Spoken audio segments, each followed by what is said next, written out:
Sabe quando uma crítica ou um acontecimento inesperado parece atingir em cheio? Pois é.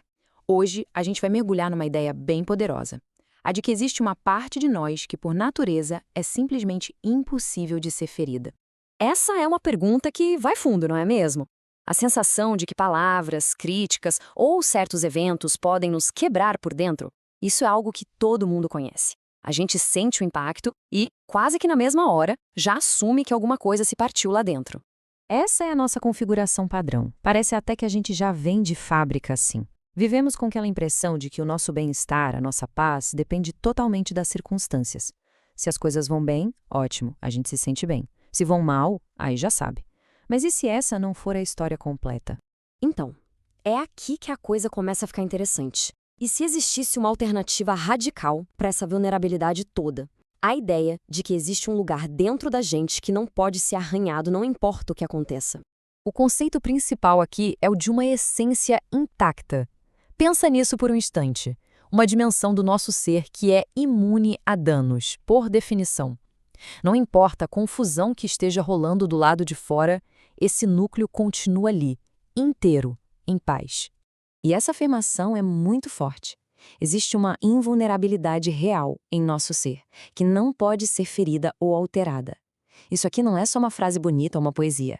É uma proposta sobre uma característica fundamental de quem somos. Uma invulnerabilidade de verdade, só esperando para ser redescoberta. Ok, a pergunta óbvia é, se isso é verdade, por que a gente não se sente invulnerável o tempo todo? Por que a dor parece tão, mas tão real? Bom, a resposta está na diferença crucial entre um fato e a interpretação que a gente dá para ele. E aqui está o pulo do gato. De um lado, você tem o fato objetivo. Uma crítica foi feita. É isso. Do outro lado, a história que a gente conta para si mesmo sobre esse fato. Estou sendo desvalorizado. É exatamente nessa história, nessa interpretação, que o sofrimento nasce e cresce. Então, o ponto central é este. Não é o evento em si que machuca, mas os nossos próprios pensamentos de ataque. São os julgamentos, as narrativas de que não somos bons o suficiente, as conclusões dolorosas que a gente tira a partir de um simples fato. E aqui está a chave de tudo. Nossas interpretações agem como nuvens bem densas que cobrem o sol. O sol, que é a nossa essência intacta, continua lá, brilhando como sempre. Ele só fica temporariamente escondido da nossa vista. Ele não foi destruído, entende?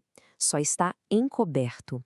Isso tudo nos leva a um ponto de virada. Porque só saber que a assistência existe não é suficiente. É preciso fazer uma escolha consciente para acessar esse lugar. Mas como isso funciona na prática? O processo prático tem 2 passos.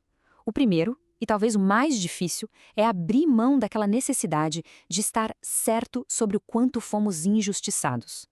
E o segundo é, ativamente, tirar o foco da história de dor e escolher olhar para a verdade da nossa invulnerabilidade.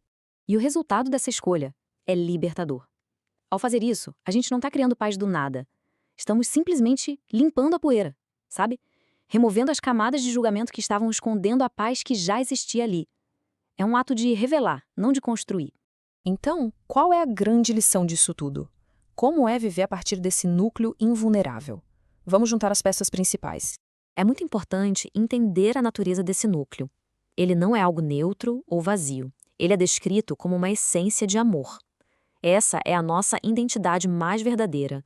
Algo que pode ser temporariamente esquecido, mas nunca jamais perdido. A gente pode resumir tudo em 4 pilares. Primeiro, nossa essência não depende do que acontece lá fora. Segundo, o sofrimento vem da nossa interpretação, não da realidade.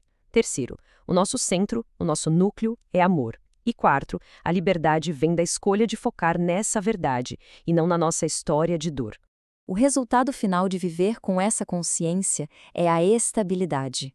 Uma base firme, que não treme com as tempestades do dia a dia, porque a segurança dela não depende disso. É uma fonte constante de paz, que está sempre ali. E para fechar, fica esta reflexão. A questão não é negar os fatos da vida, mas sim questionar as histórias que a gente constrói em cima deles. Que narrativas de dor, de injustiça ou de desvalorização estão, talvez agora mesmo, escondendo essa essência de amor que é a nossa verdade? Pensar nisso pode mudar tudo.